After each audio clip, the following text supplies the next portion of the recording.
ये बात आप जरूर स्वीकार करें कि सोते समय आपको बहुत सावधान रहना है। और प्रायः गलती सोते समय करते हैं उपासक की, कोई प्रपंच की बात याद करते हुए या मोबाइल देखते हुए या कोई गंदी चेष्टाओं का आपकी रात बेकार चली जाएगी। अगर गंदी चेष्टा हो गई तो सुबह भी बेकार हो जाएगी, दिन भी बेकार हो जाएगा, निरुत्साहित हो जाओगे। सोते समय आपको समय नहीं देना व्यर्थ चिंतन का। उसी समय विषय चिंतन होता है, उसी समय विषय भोग की आकांक्षा जागृत होती, उसी समय विषय देखने की इच्छा होती। मोबाइल है तो जिस समय आप अपनी शैया पर जाएं स्विच ऑफ कर दें। उसमें मैसेज घंटी आने का कोई भी रास्ता मत रखें। मान लीजिए आप उपासक हैं भगवत प्राप्ति के, 30-35 वर्ष ये नहीं था तो सब मर नहीं गए थे। और बोले इमरजेंसी, जब इसकी 30-35 वर्ष से पहले इसकी कोई रचना नहीं थी, मुझे लगता है, क्योंकि 30-35 वर्ष में ही इसका विस्तार देखा है। नहीं तो कभी किसी के पास मोबाइल नहीं। कोई बड़े अधिकारी तो इतना बड़ा वो, इतना बड़ा वाला वो ऐसे रखते थे। नहीं तो मोबाइल तो हमें लगता है 30-35 वर्ष। तो फिर इमरजेंसी कैसे चलती थी? कैसे चलती थी इमरजेंसी? और आप ब्रह्मा हो क्या कि इमरजेंसी संभाल लोगे? स्विच ऑफ करो। जो सब इमरजेंसी संभालने के लिए तैयार रात दिन न सोता है, वो हर समय जागृत रहता है, वो हमारा आराध्य देव है। स्विच ऑफ करो, चिंतन लगाओ श्री जी का। ये जो रात्रि के शयन के समय मोबाइल में इधर उधर दृश्य देखने हैं, अपने सर्वनाश का बीज बोना है। मान लो, हमारी प्रार्थना मान लो, ये उस समय मन आपको परेशान करेगा जब कमरे की सिटकिनी अंदर से बंद होगी। सबसे प्रार्थना है रात्रि के शयन के समय। तो बोले फिर ठीक है 10 बजे तक देख लेंगे मोबाइल, इसके बाद शयन के समय भजन कर लेंगे। होगा ही नहीं। क्या तुम देखना चाहते हो? प्रिया प्रीतम के सिवा और कुछ क्या देखना चाहते हो? वो तो सुभग सुंदरी सहज सिंगार, सहज शोभा सर्वांग प्रति सहज रूप वृषभानुनंदिनी। हमारी स्वामिनी जी की सुंदरता छुपाने के लिए आभूषण पहनाए जाते हैं, औरों को तो आभूषण सुंदरता बढ़ाने के लिए। यहां छवि के छिपाए बे को ऐसे के दास होके क्या देखोगे मोबाइल में? क्या देखना चाहते हो? वासना की क्रीड़ा, और तुम उस क्रीड़ा को देखना चाहते हो। परमार्थ के पथिक हो। देखना है तो प्रभु को देखने की वृत्ति रखो, अन्यथा मूंद लो आंखें। प्यारे, महान फल प्राप्त करोगे। सबसे प्रार्थना है एकांत में मोबाइल रूपी दुश्मन से बचो। क्योंकि जब आप गंदी बात कहीं देखोगे तो आपके अंदर वैसे ही चिंतन बनेगा, वो ऐसे ही लगेगा मैं भी ऐसा करूं, मैं भी ऐसा भोगूं, मैं भी ऐसा देखूं। मान लीजिए आप, जब हमारे शास्त्र कहते हैं कि पशु पक्षियों के मैथुन को भी नहीं देखना है, अगर ऐसा एक बार दृष्टि पड़े तो मानसिक प्रणाम करके दोबारा दृष्टि ना देना। और आप मोबाइल में ऐसी चेष्टाएं देखोगे, कैसे आप भगवत भजन करोगे? कैसे भगवत प्राप्ति का उद्देश्य रख पाओगे? ये कलयुग की बहुत महीन चाल है कि उसके बिना काम नहीं चलेगा और हम तुम्हें काम से युक्त कर देंगे। इसके बिना काम चलेगा नहीं, तुमको रखना पड़ेगा। और जब तुम इसे रखोगे तो हम काम अपना कर लेंगे। कलयुग ने कहा हम अपनी व्यवस्था बना लेंगे। यहां कह रहे जब आप नींद में जा रहे हैं तो बिल्कुल मानो मृत्यु शैया पे जा रहे हैं। आपको उस समय नाम जप में बहुत ध्यान देना है, कहीं मन बहक ना जाए। तो क्या होगा, 5-6 घंटे जो आप लेटोगे ना, वो भी भजन हो जाएगा। हमारा जो सततम योमाम स्मरति नित्यशा है ना, ये पूरा हो जाएगा। नहीं उस समय हम सो जाएंगे तो हमारा 6 घंटे का वियोग हो गया, 6 घंटे भजन रुक जाएगा। और ये 100% पक्की बात अनुभव की कहते हैं। यदि सोते हुए भजन करोगे तो जगते, कई बार तो पकड़ा है कि अगर आधे पद में बेशुद्ध हो गए तो वो पद पूरा जगते ही शुरू हो गया है। मतलब बीच में स्थिति भागवती की रही। जैसे बेहोश करते समय हमने कहा था जब ऑपरेशन के हमें बता देना, तो उनका बाबा अब इंजेक्शन लगाने वाले हैं तो वो 1 मिनट हमें केवल दीजिए, अपनी चित्तवृत्ति। तो जब होश आया तो वही पहले चिंतन चल रहा था, वही चिंतन। जैसे सोने के समय बेहोश हुए तो जगने के समय वही चिंतन, ऐसे ही इंजेक्शन से जब बेहोश हुए और जब होश आया तो वही चिंतन चल। बहुत बड़ा चमत्कार अभ्यास का है। नींद खुले तब से लेकर गाढ़ नींद आने तक स्मरण में कभी रुकना नहीं। और आपको एक छूट दे रहे हैं। कभी कभी क्या होता है कि एक मंत्र में, एक नाम में जैसे बहुत देर अभ्यास करते हैं तो मन उबने लगता है। इसका स्वभाव है, ये अनुभव की बातें कहते हैं। इसका स्वभाव है नवम नवम, नहीं तो ये मतलब, तो इसको हम लोगों ने कैसे फंसाया है। जैसे गुरु मंत्र जप रहे, अब 2-3 घंटे लगातार गुरु मंत्र जप, अब इसको उबन बढ़ी, अब ये छोड़ रहा है, बीच बीच में पता चलता है छोड़ना चाहता है, छोड़ रहा है, तुरंत इसको नाम में फंसाया। अब थोड़ी देर नाम में चला, फिर उब रहा है, बहुत विचित्र है ये, अब उसको फंसा दिया। उस पीछे की बात अभ्यास के समय, नमामि शमीशान निर्वाण रूपम विभुम व्यापकम ब्रह्मवेद स्वरूपम। चिंतन, पदगान करे, ये भगवान शिव पदगान कर रहे हैं और उसका चिंतन, निर्वाण रूपम विभुम व्यापकम ब्रह्मवेद स्वरूपम।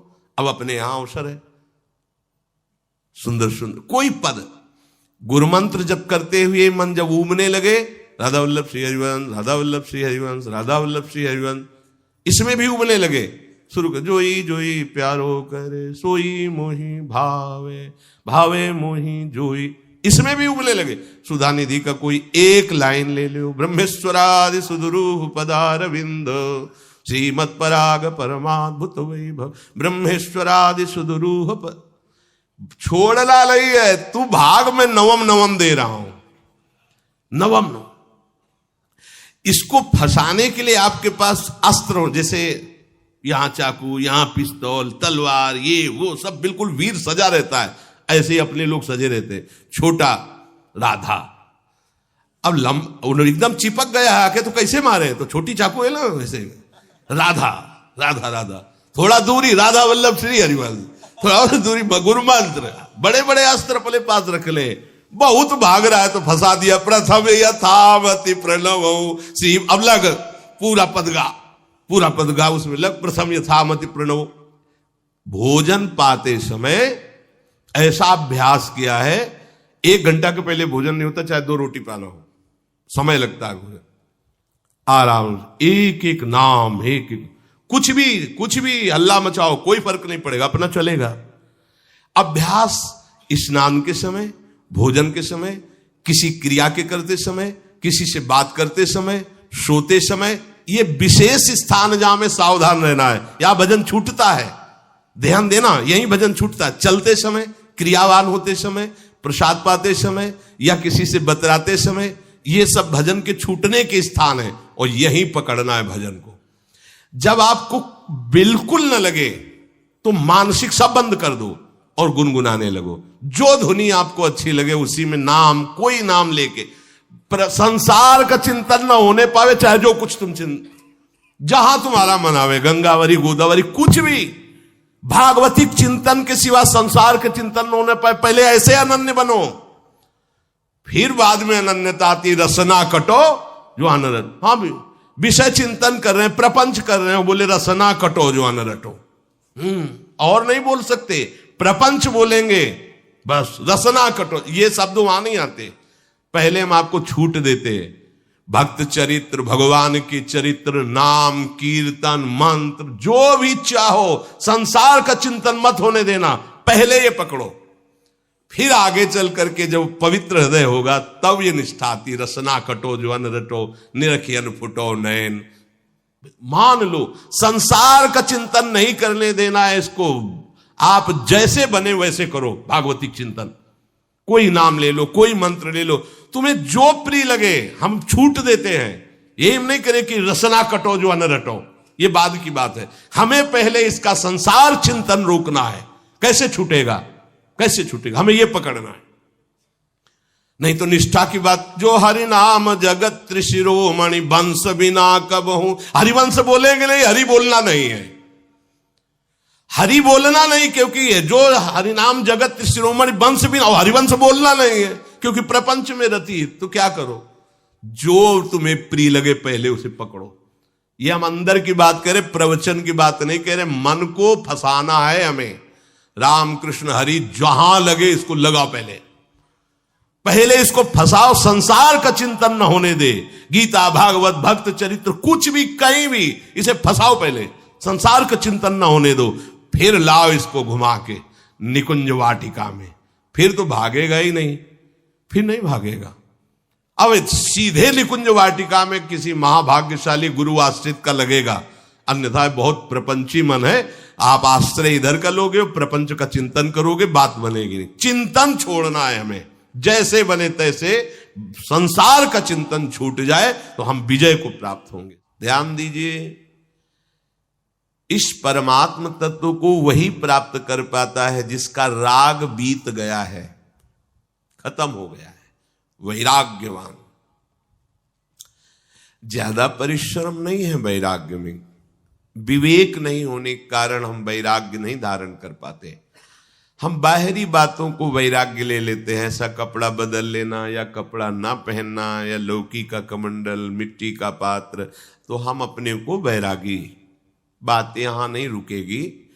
वैराग्य का इतना ही मतलब नहीं, ये भी एक बाह्य अंग है वैराग्य का, पर वैराग्य का सच्चा स्वरूप है वीतरागा। कहीं कुछ भी अच्छा नहीं लग रहा, कोई भी सुख आकर्षित नहीं कर रहा, लोक लोकांतर की प्रतिष्ठा, मान, सुख, ऐश्वर्य, व्यक्ति, कुछ अच्छा नहीं। राग खत्म हो गया। ऐसा उस अक्षर ब्रह्म को, अविनाशी तत्व को जान पाता है। जगते भयो फिरे बैरागी। जैसी हरिवंश प्रपंच बंच सब ये काल ब्याल को खायो।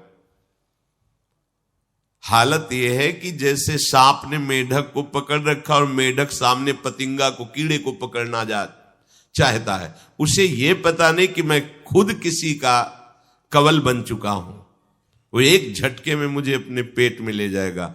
ऐसे ही हम सब हैं, काल के द्वारा ग्रसित है। काल ने हमें पकड़ रखा है, पर हम भोगना चाहते हैं। हम नाना प्रकार की मान प्रतिष्ठा पाना चाहिए, ये पता नहीं एक झटके में हमारा अस्तित्व ही खत्म हो जाएगा।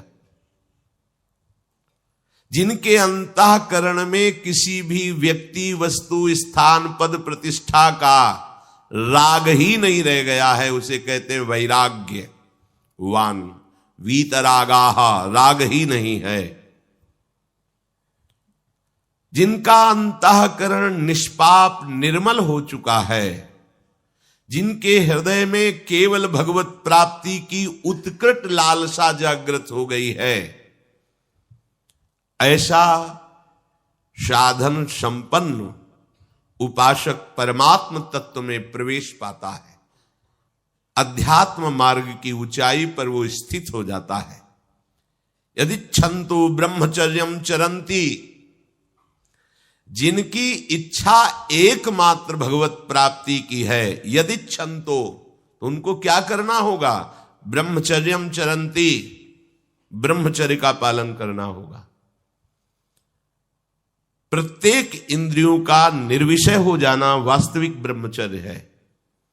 केवल जनेन्द्रिय से ही ब्रह्मचर्य को नहीं लेते। हमारी प्रत्येक इंद्रिय भोगों से रहित होकर भगवत अनुराग में, नेत्र प्रभु को देखना चाहते हैं, त्वगेंद्री प्रभु को स्पर्श करना चाहती है, घ्राणेन्द्री प्रभु के श्री अंग की गंध पाना चाहती है, श्रवणेन्द्री प्रभु के वचन सुनना चाहती है। एक एक इंद्रिय अपने प्रभु में लग गई, अंतर्मुख हो गई, बाहर विषयों का त्याग हो गया। इसे ब्रह्मचर्य कहते हैं। पर प्रारंभिक ब्रह्मचर्य में जनेन्द्रिय का ब्रह्मचर्य अत्यंत आवश्यक है। यदि जनेन्द्रिय जन्य व्यभिचार दोष से युक्त है तो कदापि उसे भगवत प्राप्ति नहीं हो सकती। शुभ गति व्यभिचारी शुभ गति चाहे असंभव। और भगवत मार्ग में सबसे बड़ा दुश्मन यही व्यभिचार दोष है, काम। इसी से हमारा हृदय मलिन होता रहता है। अंधा बटे और पड़ा चबाए वाली दशा रहती है। कहते हमें 50 वर्ष हो गए। अरे 50 जन्म हो जाए तुम बेविचार करो, गंदी बातें करो, गंदे चिंतन करो, सो समय व्यतीत कर